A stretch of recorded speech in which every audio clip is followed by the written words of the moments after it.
isaan darbaniif waldorgommiin ispoortii aadaa haala hawwataa fi miidhagaa ta'een gaggeeffamee har'a xumurarra gahee jira.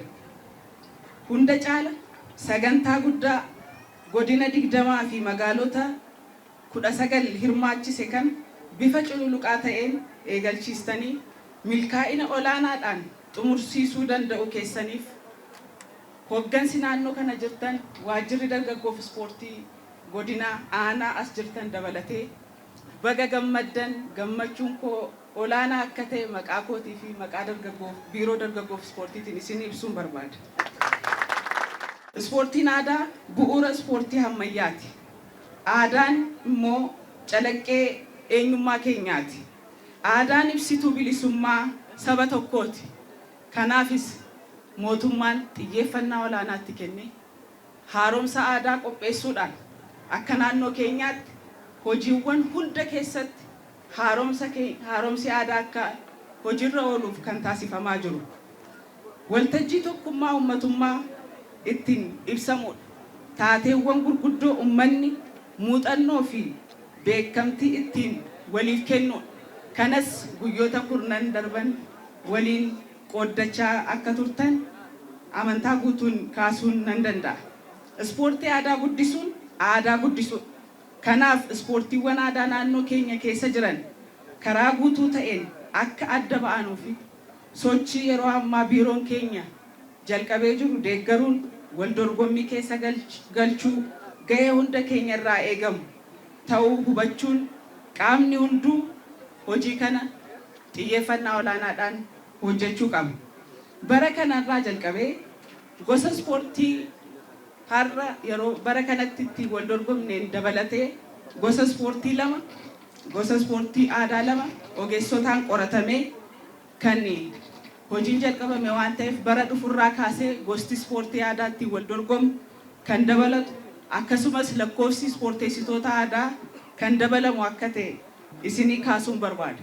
Godinaaleen bulchoonni magaalotaa hundi hojii kana irratti xiyyeeffannaa olaanaa kennuudhaan hojii ispoortii guddaa kana ta'e kana irratti hojii aadaan keenya, nyaanni keenya, uffannaan keenya, shubbisni keenya itti calaqqisu ispoortii bira darbee tokkummaa uummata Oromoo, tokkummaa dargaggoota Oromoo cimsu ta'uun beekamee hojii kana xiyyeeffannaa olaanaadhaan akka irratti tumsuu qaban gamanuma carraa kanaan waamicha koo dabarsuun barbaada.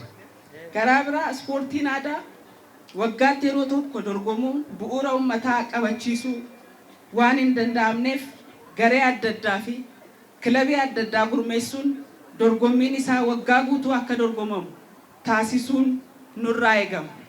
Dorgommiin kun karaa hawwataa ta'een goolabamuun alatti jila ispoortii naannoo Oromiyaa bakka bu'uudhaan bara kana sadarkaa federaalaatti naannoo Hararitti gaggeeffamu irratti hadda warri calalamee kanaaf darbe naamusa asitti agarsiisuudhaan naannoon keenya akkuma ispoortiiwwan biraatiin tokkoffaa baatee mul'attu ispoortii aadaatiinis injifannoo olaanaadhaan akka deebitanii dhuftan gamanuma amaanaa isinitti kennuun barbaada.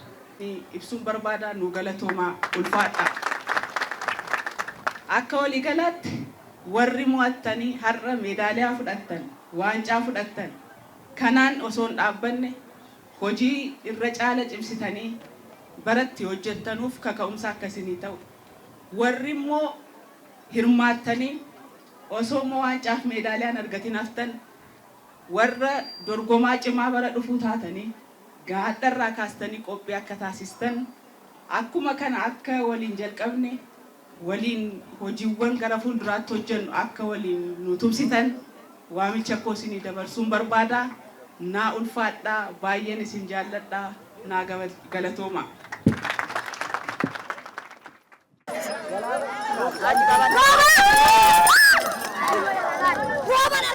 Akkuma beekamu aadaan calaqqistuu eenyummaa saba tokkooti.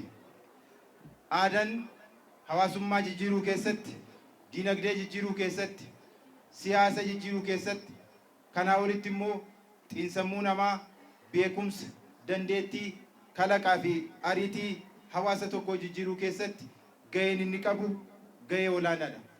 Addunyaan sadarkaa har'aatti ammayyoomtee jirtu otoo sadarkaa ammayyaa irra hin gahin saayinsiif teknooloojiin otoo hin babal'atin guddina amma addunyaan irra geesseef aadaan hawaasa tokkoo yookiin biyya tokkoo gahee olaanaa taphataa tureera.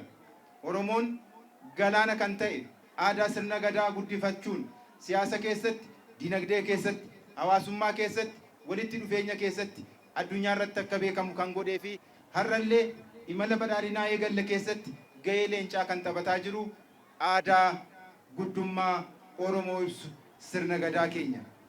Mootummaan naannoo Oromiyaa akkasumas biiroon dargaggoo fi ispoortii Oromiyaa uummanni duudhaa safuu ganamaa sana eeggatee cimina qabutti fufsiisuutiin hanqinoota jiran sirreessee imala badhaadhinaa eegale fuulduratti fufsiisuudhaaf mootummaan keenya hojii babal'aa hojjetaa jira. Kanaanis injifannoowwan gurguddaa gama hundaanuu argataa akka jirru hawaasni keenya bal'aan ragaa bahaati jira.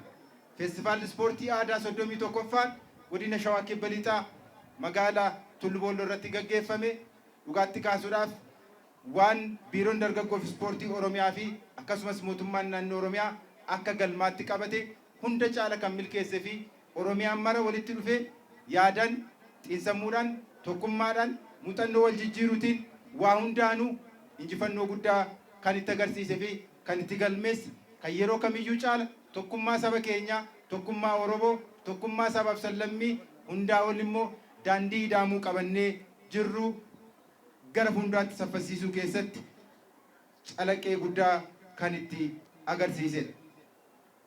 Kana keessatti ispoortitoonni Oromiyaa mararraa asitti argamtan naamusa gaariitiin, tokkummaa ibsuutiin, aadaa keessan ibsuutiin hundaa ol milkaa'ina sagantaa kanaatiif asirratti yaada gumaachitaniif, naamusa agarsiiftaniif, tokkummaa uumtaniif, jaalala uumtaniif dursee maqaa uummata godina Shawaa Kibba Lixaatiin maqaa kiyyaan guddaa ulfaadhaa, guddaa kabajamaa isin jaalannaa Oromiyaa beeksiftaniirtu, magaala keessan beeksiftaniirtu, godina keessan beeksiftaniirtu, hundaa ol immoo abdii egeree, abdii Oromiyaa, abdii badhaadhinaa, abdii biyya kanaa akka taatan arginee jirra. Ammas irra deebi'ee guddaa ulfaadhaa, guddaa kabajamaa isin jaalanna jechuun barbaada.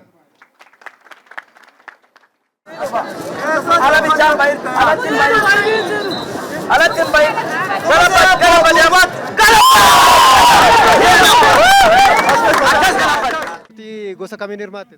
Tole ispoortii wal'aansooti. Feestivaala kanarratti akka baroota kaanitiin addadha yeroo adda addaa hirmaachaa turre. Feestivaala dorgommii ispoortiiwwan aadaa kunneen baay'ee bal'aa hawaasni Oromoo bal'aan irratti hirmaatee fi aadaa fi duudhaa isaa seenaa isaa ganama adeeffachuudhaan bifa adda ta'eetiin keessumaa bara kana uffata aadaa isaatiin faayame ispoortii kana calaqqee kan isaa ganamaa godhachuu fi aadaa isaa babal'ifachuudhaaf irratti hojjetamaa jiraachuu isaa baay'ee kan nama gammachiisu asirratti arginee jirra. Taphoonni ispoortii dhiyaatan godinaalee fi bulchiinsonni magaalaa hirmaatan hundi qophii gahaa godhanii dhufan waan ta'eef wal morkiiwwan meedaaliyaa fi wancaadhaaf taasifaman amma yeroo dhumaatti amma guyyaa har'aatti qaamni injifate osoo adda bahin har'a adda ba'aa jira waan ta'eef wal morkii dorgommiin kun bal'achuu isaa fi guddachuu isaa baay'ee miidhagaa ta'uu isaati kan mul'atu. Dorgommiin akka kanaa maal bu'aa qabattee yaadda? Dorgommiin akka kanaa tokko aadaa ganama abbootiin keenya siistama garaagaraa ta'an mala garaagaraatiin itti fayyadamaa aadaa isaaniitiin wanta garaagaraa injifachaa turan tokko dhaloonni amma ol dhufan immoo akka aadaa isaan daganne safuu isaa akka hin daganne akkasumas immoo eenyummaa isaa bakka itti uffata isaatiin calaqqisiisu waan ta'eef kun dhalootatti yoo darbe dhaloonni wanta guddaa eenyummaa isaatti bareedee yaada. Hooggantoonni har'a yoo dubbattu dhaga'een ture waggaatti yeroo tokko qofa ta'uun sirrii miti waan jedhu yaada kaaftee turte. Ati isa kana irratti maal jette? Amma feestivaalaa fi dorgommii ispoortii aadaati kan wal qabatee jiru osoo akka kooti sadarkaa gadi irraa kaasee sadarkaa gandootaatti amma mootummaan caasefamaan sadarkaa gandaatti gadi buusaa jira waan ta'eef feestivaalli mataa isaa danda'e akkasumas immoo dorgommiiwwan ispoortii aadaa sadarkaa gandaatti gadi bu'anii achi jalqabee ol dhufeeti bal'inni isaa agasuma hawaasa gara gadii jirus uummata keenya bal'aa bira gahaa waan ta'eef osoo feestivaalaaf aadaatti qoodame daran bal'ata jedhee yaadaan illee. Gama biraatiin gama ispoortiin ammayyaa kilaboonni adda addaa ni jiru waan adda addaa jira. Gama kanaan otoo kilabiin itti hundaa'e waggaa guutuu otoo deemsifame gara biizinesiitti jijjiiruun hin danda'ama jettee yaadda taphoota aadaa kana?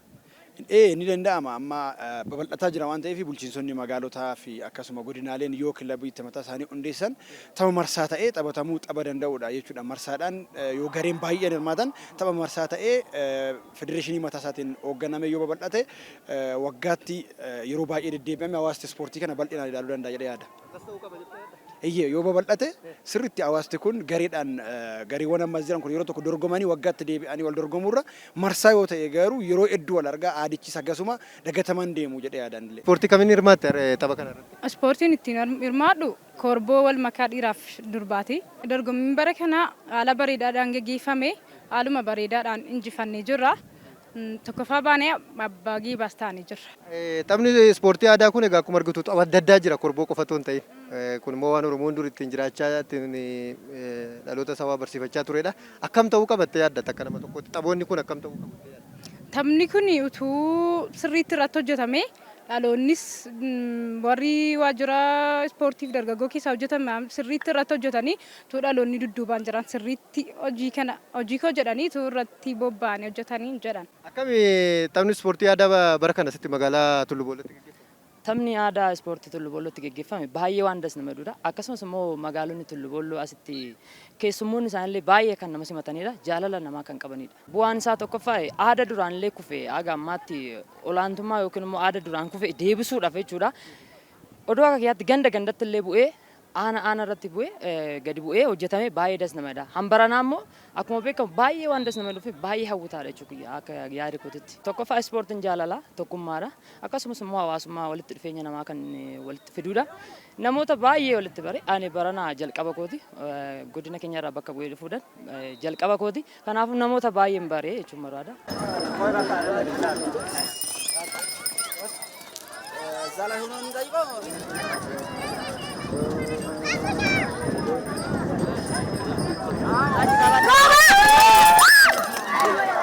Wah, benar kalau